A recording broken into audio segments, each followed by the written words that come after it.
மக்களே, அனைவருக்கும் வணக்கம். எல்லாரும் எப்படி இருக்கீங்க? இந்த வாரத்துக்கான காய்கறி வாங்குற வேலையெல்லாம் ஓவர் ஆயிடுச்சு. இந்த வாரம் கொஞ்சம் சீக்கிரமாகவே போய் வாங்கியாச்சு. சந்தையில் வாங்கல, வெளியில் தான் வாங்குச்சு.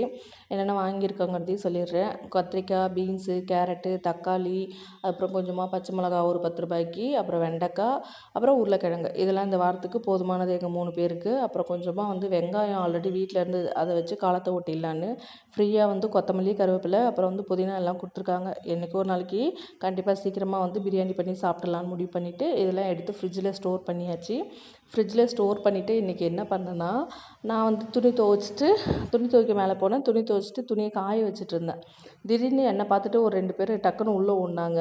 அவங்களும் ஒரு மாடி வீட்டில் குடியிருக்கிறவங்க தான், ரெண்ட்டுக்கு குடியிருக்கிறவங்க. ஏன்டா என்னை பார்த்துட்டு ஓடுறாங்கன்னு பார்த்தா அவங்க யூடியூப் வீடியோ எடுத்துகிட்டு இருந்தாங்க போல். நான் அதை தெரியாமல் பார்த்துட்டேன் போல். அவங்க பார்த்து வெக்கப்பட்டு ஓடுறத பார்த்து எனக்கு ரொம்ப சிரிப்பாக ஆயிடுச்சு. உங்கள் லைஃப்பில் இந்த மாதிரி ஏதாவது நடந்திருக்கான்னு மறக்காமல் கமெண்ட் பாக்ஸில் கமெண்ட் பண்ணுங்கள்.